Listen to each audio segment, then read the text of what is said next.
Is that all right? Sure. So I've known Rob for over a year, but I just met him like 2 months ago. Is that about how long you've been coming? I met him online though, so like a dating service. Yeah. Heterosexual dating service, but business match, yes. And I was trying to get him to come to another networking group in Bountiful that I was running, and he was like, that's small peanuts, there's only 30 or 40 there.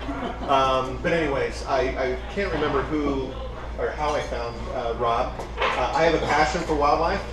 That was my path before I went to corporate America. In my early 20s is I was going to be a wildlife officer, so I was going to be a fish cop.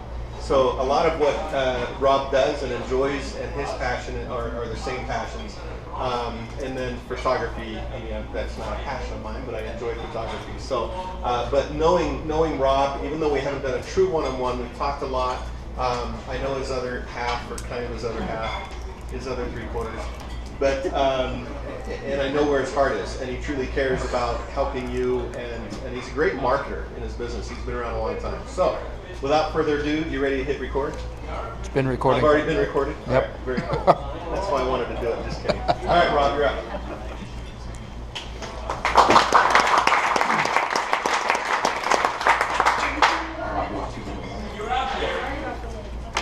All right, thank you very much, Roger. I appreciate that.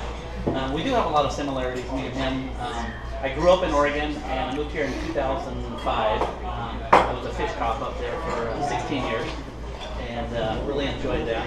Enjoyed the Northwest, beautiful. But a business merger brought me down here in 2005. And I didn't enjoy that, so I went back out on my own again. And I've pretty much been self-employed probably 3/4 of my life in one way or another. I was a private investigator for 7.5 years. I've done, we'll talk about these vests here in a minute. I've done that. Next month will be 25 years, so kind of a mark there. I think I'm going to stick with that one for a while. The photography really all my life. It's a real love of animals and nature, but I love being out there, experiencing the animals and being up close. And a lot of people are afraid of bears. It's so fun. I have a lot of male friends that are kind of a big macho people and stuff, and they're just terrified of bears because of the stories they see. But come out with me sometime and I'll get you started close and show you how safe and how kind and how accepting these animals are. She's like, Isn't that what Steve Irwin said? That is what Steve said. A couple other like Treadwell and stuff. It's not like I say. You gotta know what you're doing and have a respect for the animals. I think that's probably the biggest thing is respecting the animals in their space and you can still be close and have that respect for them. So okay, so when I moved to Utah, I dabbled in photography a little bit, but nothing to the extent that I got into now. And that was just because there's so much wildlife here. We have moose, bighorn sheep, eagles, tons of birds, and but elk and deer and everything else. But the opportunities that I saw when I got here, which was just absolutely incredible. So my first thing that got me into this was the eagles, and I do eagle tours now. But we have about 400 bald eagles that migrate through Utah every year. I don't know if many of you know that, but that's a lot, and to see them up close, I mean. They stand. They're very big, and to be within 20 yards of them, I mean that's just incredible. So stuff like that. The moose. I seen my first moose when I moved to Utah. There's a lot of firsts when I moved down here. So the opportunities for the wildlife and for what I do is just absolutely incredible. Antelope Island's a perfect example. I lead tours out there year round, just because there's always something going on out there. Probably the biggest thing out there that I've seen that was a first was a badger.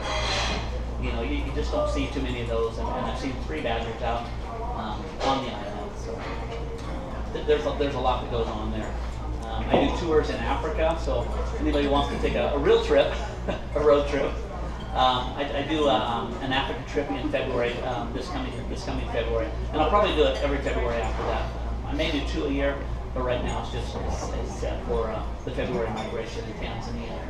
So, basically, I'm about fun, and animals are fun, and I do these tours because most people How many have actually been close to a bear? Raise your hand. Okay. A company's in You're studying the website subconsciously.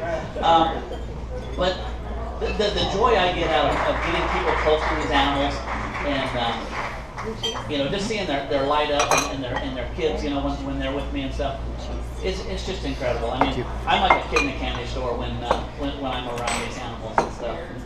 Really can attest that I'm a whole different person once in my element and stuff. So I like giving that opportunity to other people. That's why I do the tours and stuff.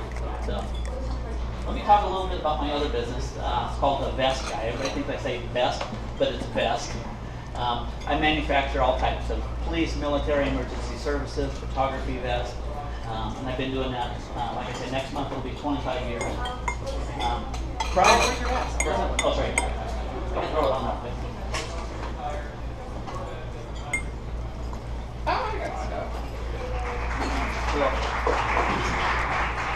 This is one of my photography vests, and everything's made in North Salt Lake. And I tell people that, and they think that that's where I sell it from. They're actually physically made right there, so nothing's made up. Oh, sorry. Nothing's made in any other country. Oh, do the runway.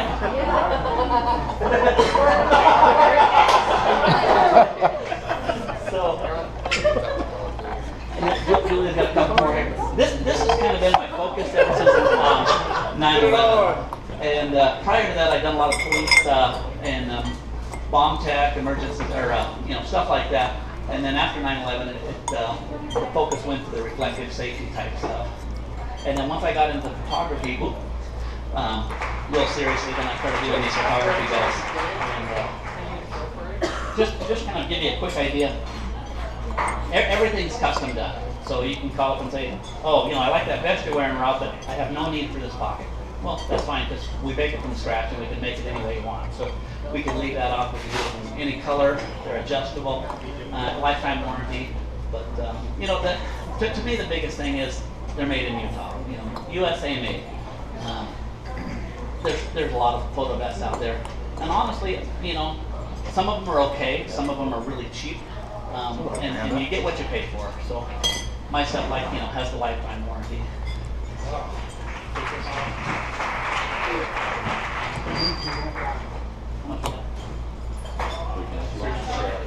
Does anybody have any questions on either business so far? So do you make life jackets? I don't do any life jackets or bulletproof. I do bulletproof carriers, but not bulletproof. Let's go in front of it. Vests. What's your price range? They start out at 160 and go to about 320. And the 320 is just, it's got absolutely everything you can imagine. That one's like 180, the one I was wearing. Talk a little bit about the lifetime warranty. Okay, I've done probably way over 100,000 vests. In the time period, I've had one single vest come back for a zipper, and I fixed it. It didn't even need to be replaced. So I use quality stuff, and quality goes into the workmanship. So if you tear a big hole in it, for some reason, I can fix it. It wouldn't be a warranty issue, but anything ever comes unstitched or anything, like the zipper issue, it's taken care of for life. Just send it back and we fix it up. But one vest out of way over 100,000, and so yeah. What's that? I can't say waterproof, but water resistant. Like I can take that vest there, I can fill up one of the pockets, and it'll hold water for probably a couple hours at least. It's not going to leak out. But because of the zippers, on the top, I make rain flaps on them and stuff. But to make it truly waterproof, I would have to have waterproof zippers and stuff like that. And really, no one wants to go to that that expensive stuff. Do you have any contracts with the state of Utah or police department or anything like that? Or? Honestly, I don't do a lot of business in Utah. I would love to do police and fire departments and stuff like that. I do a little and more with individual officers and stuff. But I would love to do contracts with departments and stuff. But the same thing when I was in Oregon. I didn't do a lot of business there, but and same thing when I moved here. We ship worldwide every single day. Every day. But for Utah, I don't know what it is. You know, a lot of people just don't know. Maybe you get out there with more trade shows and stuff like that. If you sold in bulk to a police department, all those lifetime warranty as well? Oh, yeah. Or is it just by the person? Yeah, no, it's big order. The biggest order I ever did was 750 vests, and they were the reflective type. It was about 2 weeks after Katrina hit, an agency down there they wanted to be prepared. They seen the chaos that was going on with the immediate first responders and stuff. They didn't want to be caught in that same boat, so they said, hey, we want 750 vests. We need them in 45 days. If you can make them, you got them.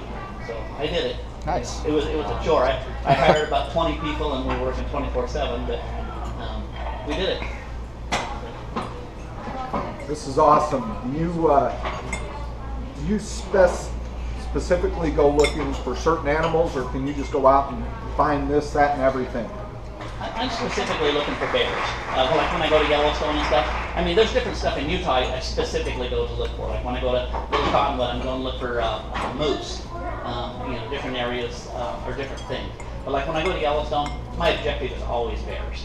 I'll be happy with whatever else that comes along in front of me, but bears are just. But what about guided trips? Do you have like, okay, we're going to take a group and go find some elk? Is that how you do Sure, it? yeah. We're going to do eagles. We're going to go down to southern Utah and get bighorn sheep in the fall. That's an amazing trip. To go down there and watch the bighorns, crashing. It's in the fall? Yeah, every November. Usually about the first, second week in November. Out of all the trips and the most affordable, that would be the one. It's bighorn sheep mid-November, and it goes right on up to the end of or middle of December, but the bulk is November. Out of all the trips. All the beer you can drink? Or? All the beer you want, bring and drink. How we doing? Done. I'm done. All right. Well, thank you very much. One more question. Sure. What makes a good